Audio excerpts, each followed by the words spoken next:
तर आज आपण पाहणार आहोत तिळाची चटणी कशी करायची। त्यासाठी 1 वाटी तीळ घेतलेले आहेत, 1 चमचा लाल तिखट, 1 चमचा बेडगी मिरचीचं पावडर आणि एक थोडेसे शेंगदाणे घेतलेले आहेत 1 वाटी छोटी आणि 10-12 लसण पाकळ्या आणि चवीपुरतं मीठ घेतलेलं आहे।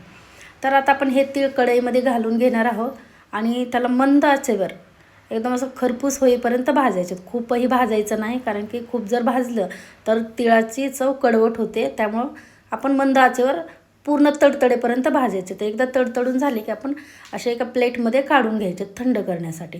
त्याचबरोबर आपण जे शेंगदाणे घेतले तेही मंद आचेवरती असे एकदम खमंग असे भाजून घ्यायचे।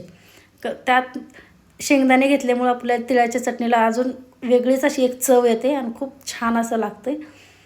आणि शेंगदाणे थोडेसे भाजत आले की आपण त्याच्यात घालणार आहोत लसणाच्या पाकळ्या आणि 1 चमचा जिरे घालणार आहोत। जिरे ऑप्शनल आहे, पण जिरे खूप छान लागतात त्यामध्ये, तर तुम्ही नक्की घाला। आणि हे छान आपण असं 1-2-3 मिनिटं आपण खमंग असं ते परतून घेणार आहोत। आणि हे बघा आता खूप छान असं परतून झालं आहे आपलं।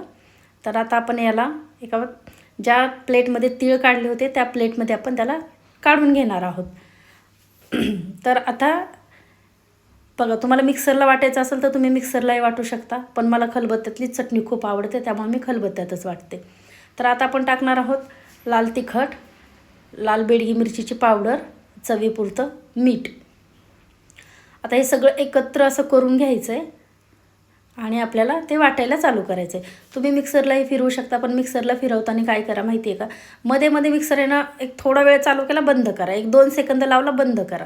एकदम जर बारीक पूड केली तर ती चटणीची चव अजिबात चांगली लागणार नाही। त्यासाठी तुम्ही हळूहळू वाटून घ्या। आणि हे बघा मी चटणी वाटलेली आहे, दिसायलाही किती सुंदर दिसते बघू शकता तुम्ही, आणि खायला तर इतकी भन्नाट लागते।